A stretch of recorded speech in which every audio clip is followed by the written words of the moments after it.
আমার নাম মৌ। বয়স ৩০ ছুঁই ছুঁই। আমার স্বামী বিজনেসের কাজে ৩ দিনের জন্য বাইরে গেছে। আমি এখন এই বাড়িতে একা একা থাকি, সাথে আছে শুধু আমাদের কাজের ছেলে সবুজ, ওর বয়স হবে ২১। অনেক ভদ্র। আজ সন্ধ্যায় আমি ঘরে আয়নার সামনে দাঁড়িয়ে চুল বাঁধছিলাম, হঠাৎ দেখি দরজার ফাঁক দিয়ে সবুজ তাকিয়ে আছে। আয়নার ভেতর দিয়ে চোখে চোখ পড়ে গেল। আমি বললাম, কি সবুজ, কিছু বলবি? ও একটু কাঁপা গলায় বলল, না বুদি, পানি দিতে এসেছিলাম। আমি বললাম, আয় ভিতরে আয়, এখানে রাখ, চা বানিয়ে দে, মাথাটা ধরেছে। ও হ্যাঁ বলল, চলে গেল রান্নাঘরের দিকে। আর আমি আয়নার দিকে তাকিয়ে ভাবছিলাম, ওর চোখের চাহনি কেন যেন অন্যরকম, ওর চোখে আজ অন্য কিছু। রাত ৮টা নাগাদ খাওয়া দাওয়া শেষ। আমি বললাম, সবুজ তুই নিচে খেয়ে ঘুমিয়ে পড়। রাত তখন প্রায় ১২টা। বাইরে টিপটিপ বৃষ্টি। আমার ঘরের জানালা খোলা, পর্দা দুলছে, হালকা ঠান্ডা হাওয়া। ঘুম আসছিল না। এমন সময় দেখি দরজার পাশে সবুজ দাঁড়িয়ে আছে চুপচাপ। আমি বললাম, কিরে রাহুল, আবার কি? ও বলল, বুদি, নিচের ঘরে পানি পড়ছে আর অনেক বাজ পড়ছে, ভয় লাগছে, একটু যদি এখানে বসতে দিতেন। আমি একটু চুপ করে বললাম, গেস্ট রুমে গিয়ে শুয়ে পড়। ও বলল, বুদি, অনেক ভয় করছে, আর আপনি তো একাই আছেন। আমি একটু হাসলাম, বললাম, আমি ভয় পাই না, তুই ভয় পাচ্ছিস। ও বলল, আপনার পাশে থাকলে ভয় আর লাগবে না। আমি বললাম, তাহলে দরজা লাগিয়ে আয় আর আমার মাথায় একটু টিপে দে, অনেক ব্যথা করছে। ও দরজা লাগিয়ে এলো, এসে আমার মাথার পাশে বসল, আস্তে আস্তে আঙুল দিয়ে টিপে দিচ্ছিল। আমার চোখ বন্ধ হয়ে আসছিল, ওর গরম হাত আমার কপালে বুলিয়ে যাচ্ছিল। এমন সময় ও বলল, বুদি, আপনার গায়ের গন্ধ অনেক মিষ্টি। আমি চোখ খুলে ওর দিকে তাকালাম, বললাম, তুই এখন অনেক কথা বলছিস। ও বলল, জানি বুদি, কিন্তু আজ আপনাকে অসম্ভব সুন্দর লাগছে। আমি হেসে বললাম, তাহলে তুই কি করবি? ও বলল, যদি একটা আবদার করি, রাগ করবেন? আমি বললাম, আগে শুনি। ও বলল, একটু আপনাকে জড়িয়ে ধরতে চাই। আমি চুপ করে রইলাম, কিছু বললাম না, শুধু বললাম, সবুজ আয়। ও ধীরে ধীরে আমার গায়ে হেলে পড়ল, তার গরম বুক আমার বুকের সাথে লাগতেই আমি কেঁপে উঠলাম। সবুজ আমার গাল ছুঁয়ে বলল, আপনার চামড়া একদম তুলোর মতো। আমার চোখ অল্প অল্প ভিজে উঠছিল। আমি বললাম, আর কিছু বলবি না, শুধু অনুভব কর। ও আমার কপালে ঠোঁট ছুঁয়ে দিল, শরীর যেন কাঁপে উঠল। আমার বুকের উপর ওর হাত এসে পড়ল, আর আমি চোখ বন্ধ করে ফেললাম। সেই এক রাতের শুরু ঠিক এইভাবেই হলো, আর বাকি যা ঘটবে তা শুনলে আপনারও শরীর ঘামতে শুরু করবে। এই তো ছিল প্রথম পর্ব। গল্পটা যদি ভালো লেগে থাকে তাহলে প্লিজ এখনই ভিডিওটা লাইক করে দাও, আর আমাদের চ্যানেলটি সাবস্ক্রাইব করে রাখো, কারণ এরপরে যা আসছে তা শুনলে তোমার রাতের ঘুম হারাম হয়ে যাবে। সবুজের গায়ের গরমটা আমার শরীর ছুঁয়ে যাচ্ছিল, বুকের ভেতর ধাক ধাক আওয়াজ হচ্ছিল। আমি তখন চোখ বন্ধ করে শুয়েছিলাম। ও আমার গাল ছুঁয়ে বলছিল, বুদি, আপনার ত্বক একদম তুলার মতো। আমি আস্তে করে বললাম, তুই এমনভাবে বলছিস কেন? ও বলল, বুদি, আমি আর নিজেকে আটকাতে পারছি না। আমি চোখ খুলে বললাম, আটকাতে কে বলছে? সবুজ তখন আমার গলার নিচে ঠোঁট রেখে বলল, আপনি যদি থামতে না বলেন তাহলে আমি থামব না। আমি চোখ বন্ধ করে মাথা নাড়লাম, ওর ঠোঁট আমার গলার হাড় ছুঁয়ে নামতে থাকল, বুকের কাছে এসে থেমে গেল। সবুজ দুহাত দিয়ে শাড়ির আঁচলটা সরিয়ে দিল, আর আমার বুকের উপর ওর গরম নিঃশ্বাস ছড়িয়ে পড়ল। আমি যেন একদম নিঃশব্দ হয়ে গেছিলাম। ও বলল, বুদি, আপনার গায়ের গন্ধ আমাকে পাগল করে দিচ্ছে। আমি বললাম, শুধু গন্ধ না, আজ রাতটা শুধু আমাদের। ও আমার গায়ে হেলে পড়ল, তার হাত আমার পেটের উপর দিয়ে ধীরে ধীরে উঠছিল। আমি কেঁপে উঠছিলাম, শরীরের ভেতর কিছু একটা আলগা হয়ে যাচ্ছিল। আমি বললাম, তোর মনে যা চায় তাই কর, আমি তোর কাছে আজ পুরোটা দিয়ে দিতে চাই। সবুজ আমার ঠোঁট ছুঁয়ে ফেলল খুব ধীরে, আর তারপর আমাদের ঠোঁট এক হয়ে গেল। আমার ঠোঁট কাঁপছিল, সবুজের ঠোঁটের গরমে আমি যেন ভেসে যাচ্ছিলাম। আমার শাড়ি এক পাশে সরে গেল, সবুজ আমার গলার নিচে ঠোঁট রেখে এক একটা চুমু এঁকে দিচ্ছিল। আমি ওর চুলে হাত বুলিয়ে বললাম, আজ তুই আমায় জিতিয়ে দে। সবুজ আমার শরীর জুড়ে হাত বুলাচ্ছিল, আমার বুকের মাঝখানে। আমার মাথাটা বালিশে গুজে বলছিলাম, সবুজ, আর থামিস না। ও আমার পা গুলো নিজের গায়ে জড়িয়ে ধরল, আমি ওকে নিজের বুকের উপর টেনে আনলাম। তখন শুধু নিঃশ্বাসের আওয়াজ ঘরের ভেতর বৃষ্টির শব্দের সাথে মিশে এক অদ্ভুত তালে বাজছিল। আমরা কেউ কারো মুখে কিছু বলছিলাম না, শুধু গলার নিচে ঠোঁট রেখে চুমু আর জড়িয়ে ধরা। সবুজ বলল, বুদি, এই রাতে আমি আপনার সব জায়গায় ভালোবাসা ছুঁয়ে দিতে চাই। আমি বললাম, তুই পারবি সবুজ, আমার শরীর এখন তোর। ও বলল, আপনার মতো বউ কারো হয় না।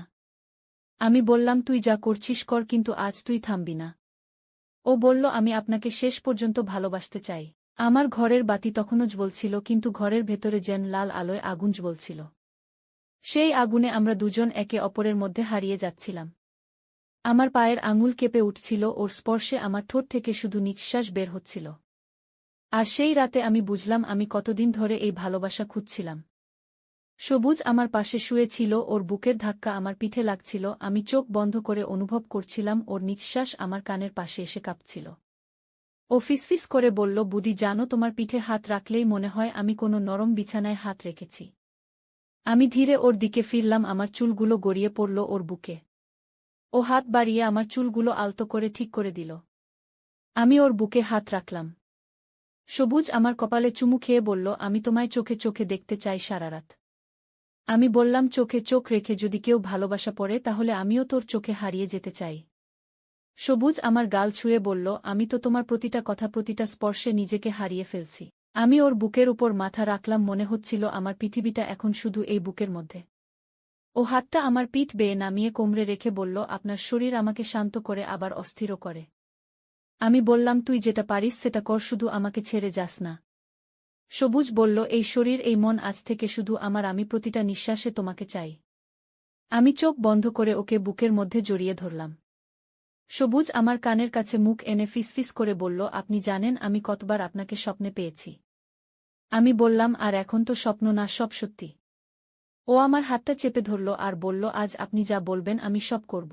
আমি বললাম, তাহলে আজ আমাকে এমন ভালোবাস যেন আর কিছু চাইতে না হয়। ওর ঠোঁট আবার আমার গলার নিচে ছুঁয়ে নামছিল, বুক হয়ে পেটের কাছে এসে থেমে গেল। আমার নিঃশ্বাস কেঁপে উঠছিল ওর ছোঁয়ায়। সবুজ আমার পেটের পাশে মুখ রেখে বলল, এখানে আমার ভালোবাসা গেঁথে দিতে চাই। আমি বললাম, গেঁথে দে সবুজ, আমার শরীর তোকে ছাড়া এখন আর কিছু বোঝে না। ও আমার শাড়ির আলগা অংশ গুটিয়ে গুটিয়ে এক পাশে রাখল। আমার গায়ের উপর ওর গরম দেহটা নেমে এলো, আমি চোখ বন্ধ করে শুধু অনুভব করছিলাম। ফিসফিস করে বলছিলাম, থামিস না সবুজ, থামিস না।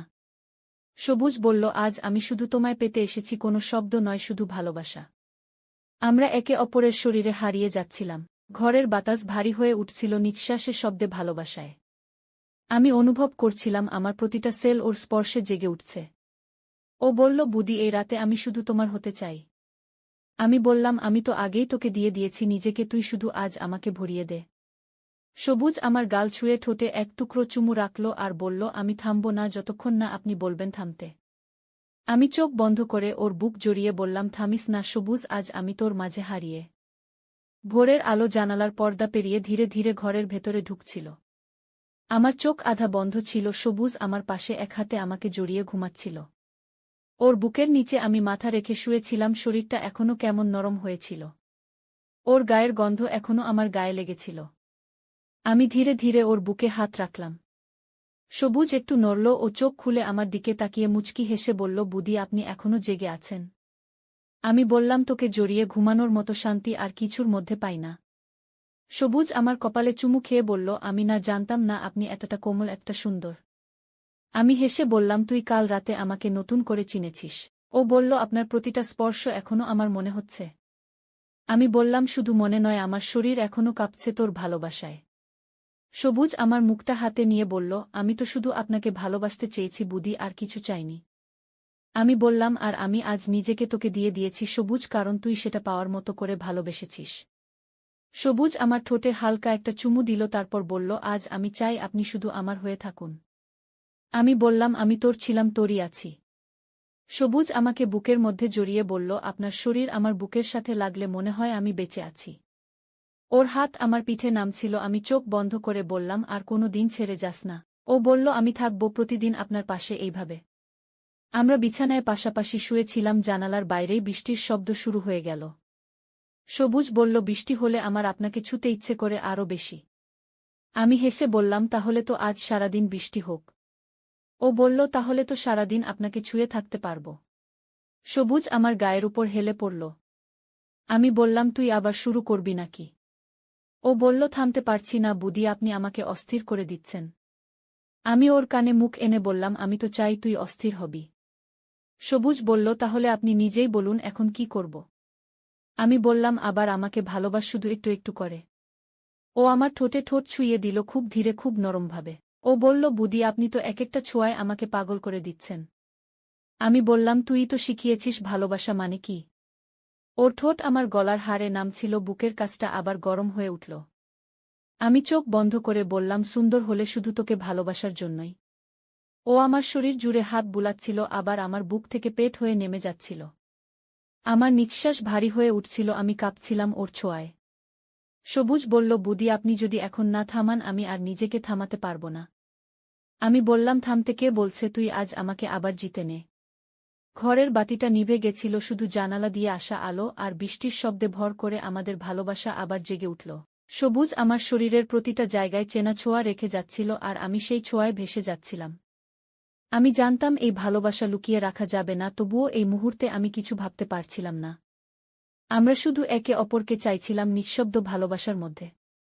সেই সকালটা আমাদের শরীরের গল্পে এক নতুন শুরু হয়ে গেল।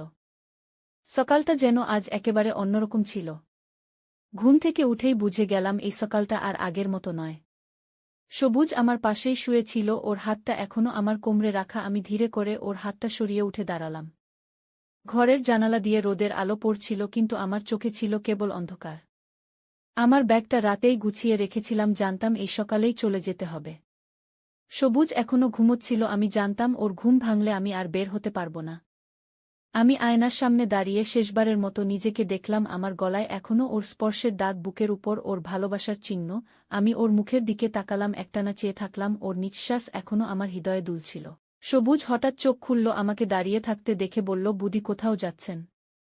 আমি চুপ করে থাকলাম। ও বিছানা থেকে উঠে এলো, আমার সামনে দাঁড়িয়ে বলল, আপনি কোথায় যাচ্ছেন, কিছু বলছেন না কেন?